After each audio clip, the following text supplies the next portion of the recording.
Welcome to all. My name is Dr. K. Sujata, Assistant Professor of Mathematics, Government Degree College, Kukatpalli. Today I am going to explain about row space and column space.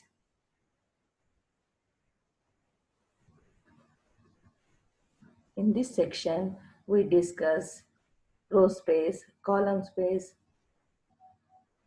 dimension of a row space and column space, theorems and problems. What is the definition of row space and column space and null space? Row space means the vector space spanned by the row vectors of a matrix A is called as a row space. The vector space spanned by the column vectors of the matrix A, it is called as a column space. Null space means the vector space consisting of all solutions of the homogeneous system of linear equations Ax equal to 0.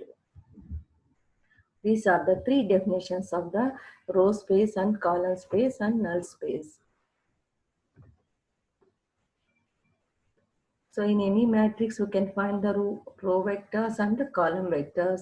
Only we can consider in the row space only row vectors. In the column space, we can consider as a column vectors. So these are the row space and column space. Regarding to null space, the vector space consisting of all the solutions of the homogeneous system of linear equations Ax equal to 0. In this now we discuss the basis and dimension of the vector spaces of three vector spaces, and finally the relation between the solutions of Ax equal to b and Ax equal to 0. Let A be an m by n matrix. The row space of A is a subspace of R to the power of n spanned by the only row vectors of A. Therefore, it can be represented as row space of A can be simply represented as capital Rs of A regarding to the matrix A. Therefore, we can take the row vectors A1, A2 and so on Am. Therefore, M row vectors. Therefore, here defined alpha scalars alpha 1, alpha 2, alpha m belongs to R. Therefore, it can be written as a linear combination of the row vectors by using the scalars alpha 1, alpha 2, alpha m. That can be written as a alpha 1 into A1 plus alpha 2 into A2 plus so on alpha m into Am.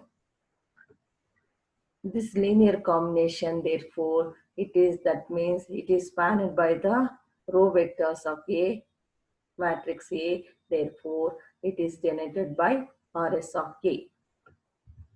If A1, A2, so on, Am are linearly independent, they can easily form a basis for the row space of A. Here, because of already they are spanned by the row vectors, if they are linearly independent, then it can form a basis for the row space of A. Similarly, we can define column space of A is also a subspace of R to the power of M spanned by the column vectors of A. Column vectors represented as A power n, A power 2 and so on A power n. Therefore, column space of A is represented as CS of A. Here, these are the column vectors A power n, A power 2, so on A power n are the column vectors.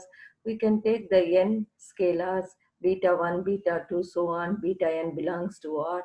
That can be written as a linear combination of those column vectors beta 1 a power n plus beta 2 a power 2 plus so on beta n into a power n. That means the column space is spanned by those column vectors a power n, a power 2, so on a power n. If these column vectors a power n, a power 2, so on a power n are linearly independent, then they can form a basis for the column space of a vector space. Some note points you can remember. The definitions of the row space of A and column space of A satisfies automatically the closure and closure conditions of vector addition and scalar multiplication. Because of this is the beta 1 into a power n is the scalar multiplication. Adding all the vectors is a but because of row vectors can be added, that is called as a vector addition. Dimension of row space of A equals to the number of linearly independent row vectors of A. So how to define the dimension of row space of A?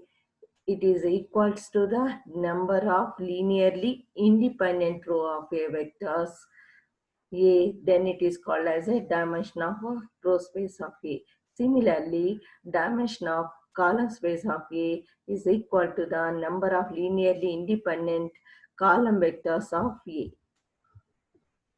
Since because of the row space is spanned by the always row vectors of A, already the row vector spans the vector space R to the power of n. If they are linearly independent vectors, they can form a basis of a vector space, row space of A. So what is the definition of just recall the definition of dimension of a vector space. The number of vectors of a basis in the row space in the vector space is called as a dimension of the vector space. The number of vectors in the basis of a vector space is called as a dimension of the vector space. That's why already it is spanned by the row vectors of A. Any row space can be spanned by the row vectors of A if they are linearly independent. That means therefore the dimension of row space of A equals to the number of linearly independent row of A row vectors of A. Similarly, we can define dimension of column space of A equals to the number of linearly independent column vectors of A.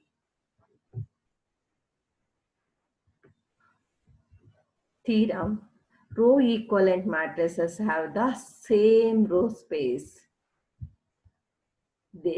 That means any row equivalent matrices having the same row space. If an m by n matrix A is row equivalent to an m by n matrix of B, then the row space of A is equals to the row space of B. That is the meaning of the above statement of the theorem. Therefore, if we have an m by n matrix is a row is equivalent to the an m by n matrix of the row space matrix B, then the row space of A is equals to the row space of B. Proof: since B can be obtained from A by using the elementary row operations, the row vectors of B can be expressed as a linear combination of the row vectors of A. That implies the linear combinations of the row vectors in B must be linear combinations of the row vectors in A. Therefore, it implies any vector in row space of B lies in the row space of A. That implies row space of B is subset of or equal to row space of A.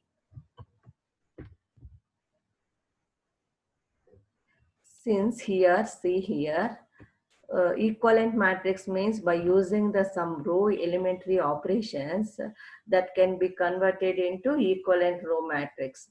Therefore, since B can be obtained from A by using the elementary row operations, then the row vectors of B can be expressed as a linear combinations of the row vectors of A. The linear combinations of the row vectors in B must be linear combinations of the row vectors in A, because of B can be obtained from A by using the some row elementary operations. That's why any vectors in row space of B must be lies in the row space of A. That implies row space of B is subset of or equal to the row space of A. Similarly, you can define another way of the, since A can be obtained from B by using the some row elementary operations, therefore the row vectors of A can be written as a linear combinations of the row vectors of B. That implies the linear combinations of the row vectors in A must be linear combinations of the row vectors in B.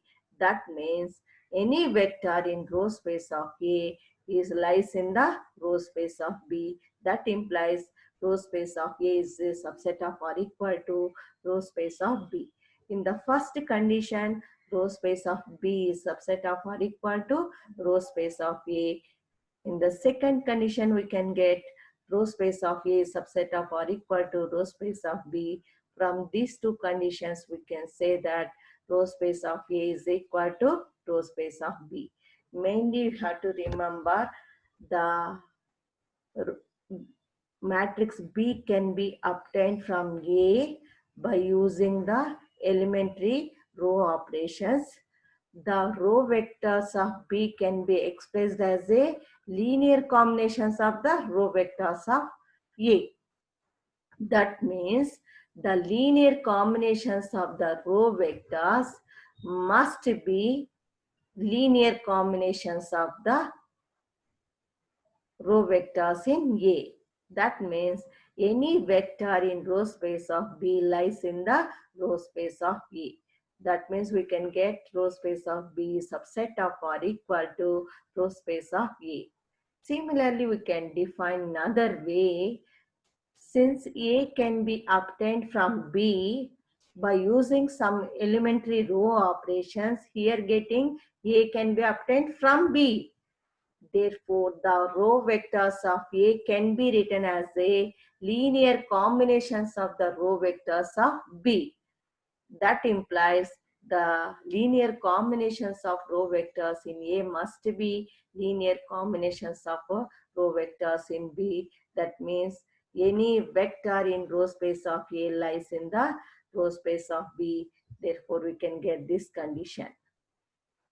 By combining these two conditions, we can get row space of A is equal to row space of B. That means any row equivalent matrices have the same row space, having the same row space. That means if an m by n matrix A is a row equivalent to the an m by n matrix of B, then we say that the row space of A is equal to the row space of B. They have contained the same number, same row space. That's why equivalent matrices, row equivalent matrices have the same row space. The row space of a matrix is not changed by elementary row operations. Therefore, here taking the R is any elementary row operation. Therefore, we can get the same row space of key. But elementary row operations will change the column space. These two are important points. The row space of a matrix is not changed by the elementary row operations. That means R can be taken as any elementary row operation that does not change. That means row space of A any by taking the elementary row operations, but we can get the same row space of A. But elementary row operations will change the column space. Coming to the next theorem, basis for the row space of a matrix. If a matrix A is a row equivalent to the matrix B in the reduced echelon form, then the non-zero row vectors of B form a basis for the row space of A. Mainly here we have to remember the non-zero row vectors of B form a basis for the row space of A. If a matrix A is row equivalent to the matrix B in the reduced echelon form, then the non-zero row vectors of B form a basis for the row vector space of A.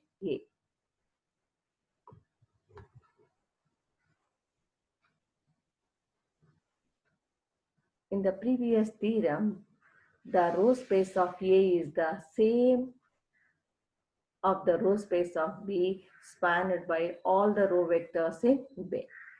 Therefore, in previous theorem, we explained the row space of A is same as the row space of B, spanned by all the vectors in B. For the row space of B, it can be constructed the linear combinations of only non-zero vectors, since it is impossible to generate more combinations. So that means we can't generate more combinations by using that vectors when taking the zero row vectors into consideration. That's why only one way to represent the linear combinations. Therefore, B can be represented as a linear combinations of only non-zero vectors. It is impossible to generate more combinations when taking consideration into zero row vector space. Therefore, that means the non-zero row vector spans the row space of B. Since it is impossible to express a non-zero vector as the linear combinations of the other non-zero vectors. In a row echelon form matrix, according to the theorem, we can conclude that the non-zero vectors in B are linearly independent. By using the definition and the previous theorem, and we can explain that because of it is impossible to express a non-zero vector as the linear combinations of the other non-zero vectors in a row echelon form matrix. Therefore, according to the previous theorem, we can conclude that the non-zero vectors in B are linearly independent. As a consequence, since the non-zero row vectors in B are linearly independent and the span of the row space of B, according to the definition, they form a basis for the row space of B and for the row space of A. This is about for the basis for a row space of a matrix. If a matrix is of A is row equivalent to the matrix B, then the reduced echelon form, then the non-zero vectors of B form a basis for the row vector space A, since because of from the following 4 points. The row space of A is the same of the row space of B spanned by all the vectors in B. Therefore, for the row space of B, it can be constructed as a linear combinations of only non-zero vectors, since it is impossible to generate more combinations when taking into zero row vectors into consideration. That means non-zero vectors only span the row space of A, and also the non-zero vectors only form a linearly independent set. Excuse me. That means as a consequence of the from the above points, we can say that B is the non-zero vectors of B is linearly independent and span the row space of B according to the definition of the basis of a vector space. Therefore, we can say that the basis of the row space of B and the basis for the row space of A, they form a basis for the row space of B and also for the row space of A as well, because of always the row space of B is equivalent to the row space of A.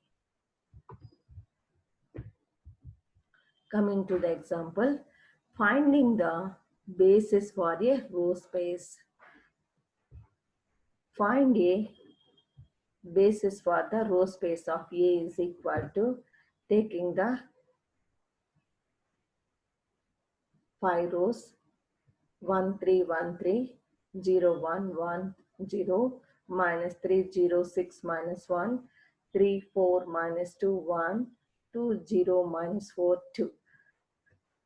5 rows are given this matrix A. This is 5 by 4 matrix, 5 rows and 4 columns. Therefore, here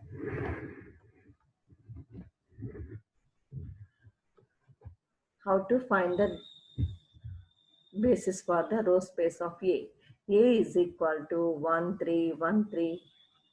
So taking the same matrix A, by using the elementary row operations, it can be reduced to echelon form.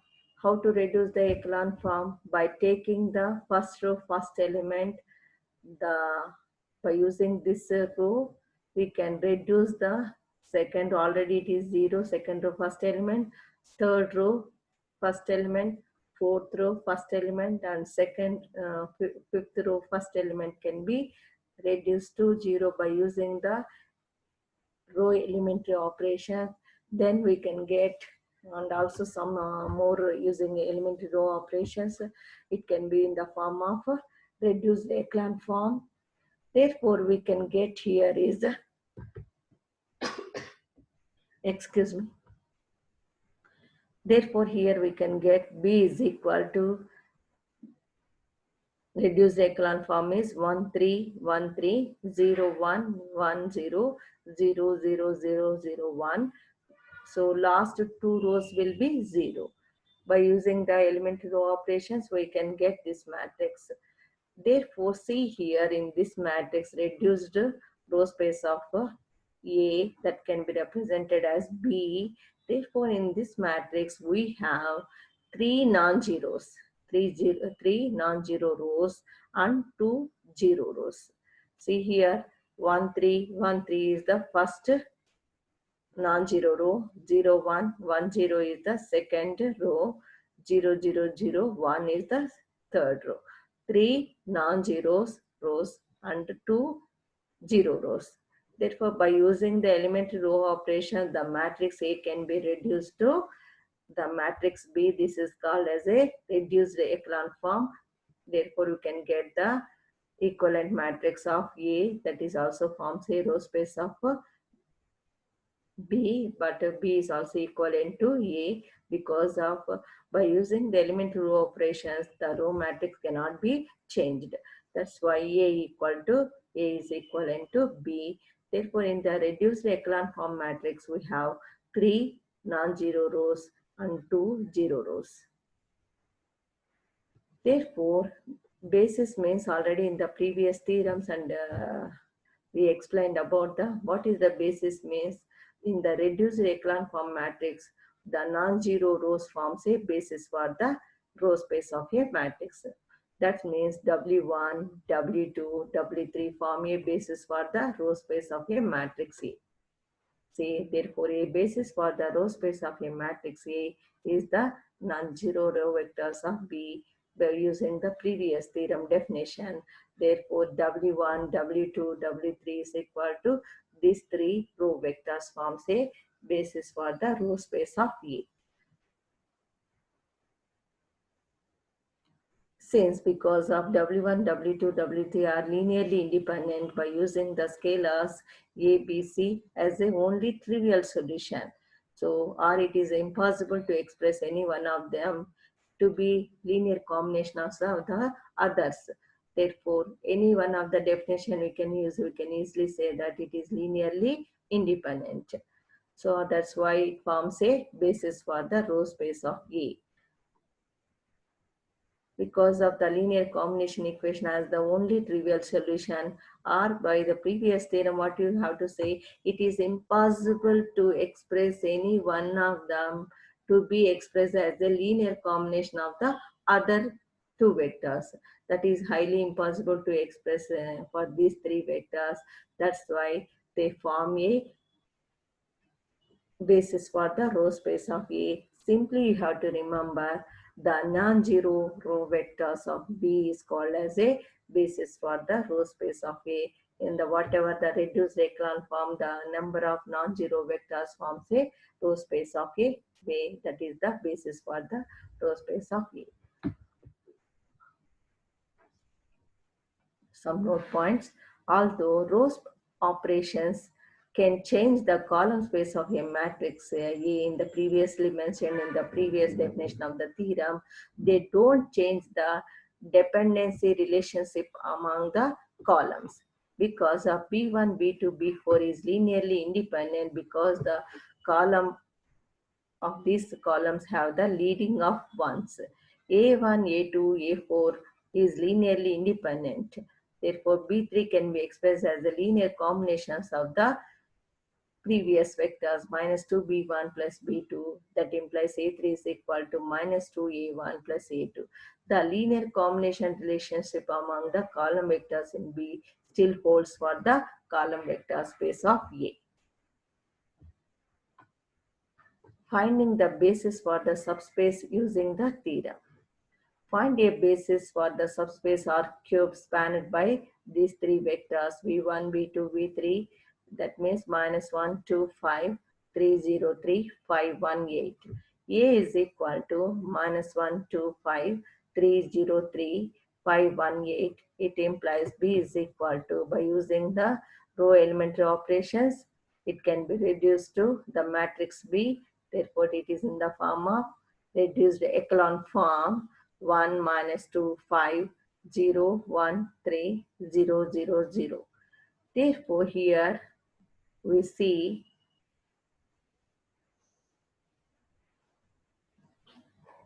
construct A such that row space of A is equal to span of S. Therefore, the basis of the span of V1, V2, V3, therefore, a basis for the row space of A. What are the non-zero vectors in the reduced echelon form? 1, minus 2, 5, 0, 1, 3. Only two non-zero vectors in this one. Therefore, the non-zero vectors of B is W1 and W2. Therefore, they can form a basis for the subspace of R cube.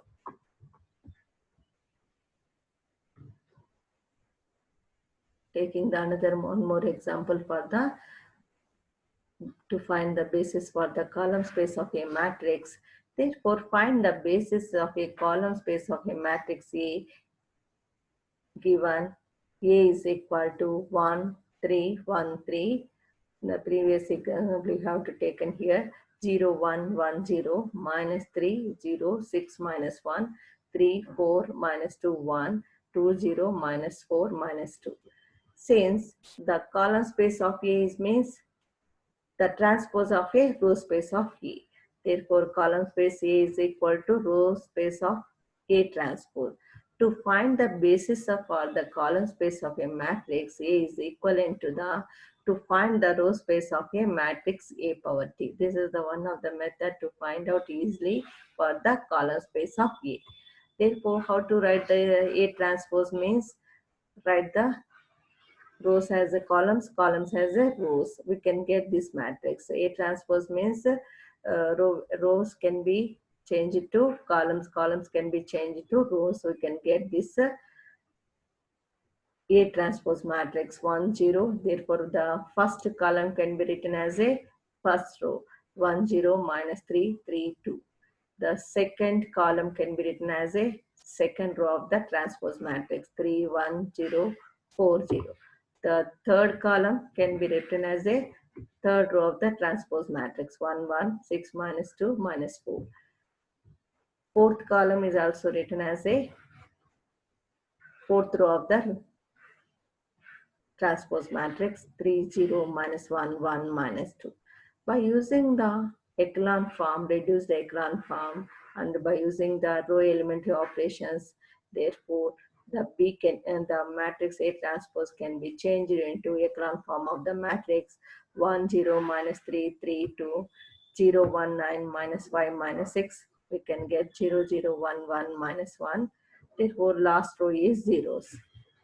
See here, three non-zero rows of a matrix are non-zero rows. One is zero row.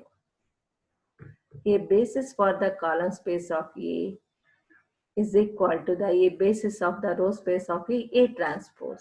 The non-zero vectors of B is three vectors 1 0 minus 3 3 2 0 1 9 minus 5 minus 6 0 0 1 minus 1 minus 1.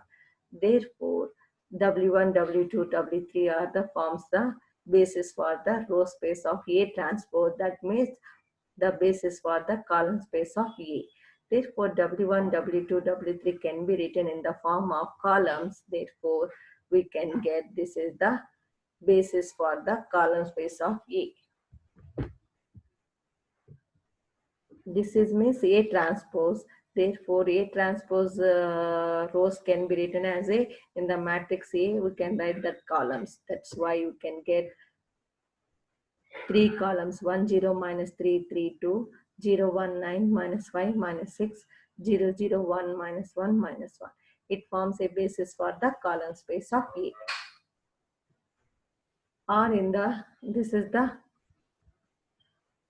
first method to find out the basis for the column space of a matrix A.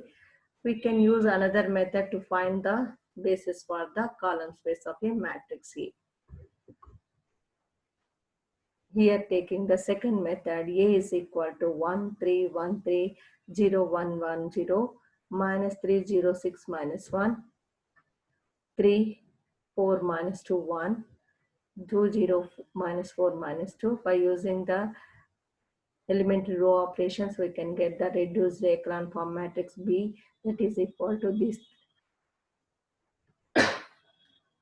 So in this three non-zero rows and two zero columns. Here B1, B2, B4 is a basis for the column space of B, not for the column space of A. Therefore, A1, A2, A4, it forms a basis for the column space of A. Therefore, this mentioned B with the same dependency relationship among the columns of A. Therefore, it does not mean column space of B is equal to column space of A. The basis of the column space is derived from the solution 1 and solution 2 are different. However, both these spaces span the column space of A, which is a subspace of R to the power of 5. Next theorem, row and column space have equal dimensions. If A is an m by n matrix, then the row space and column space of A have the same dimension. Therefore, the dimension of the row space and the dimension of the column space both are equal. In the previous examples, we have to verify already. Therefore, the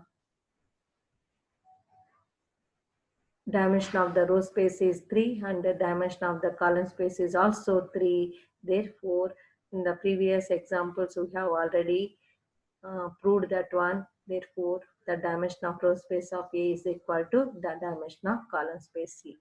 Therefore, this is the always you have to remember. Just recall the definitions of the row space and column space. Therefore, the vectors spanned by the row vectors, the vector space spanned by the row vectors, it is called as a row space. The vector space spanned by the only column vectors, it is called as a column space of a vector space. The non-zero vectors in the reduced echelon form is called forms a basis for the row vector space. Therefore, that is called as the dimension of the vector space. So that's enough. Tomorrow, and I will explain next lecture. I will explain about the null space of a vector space.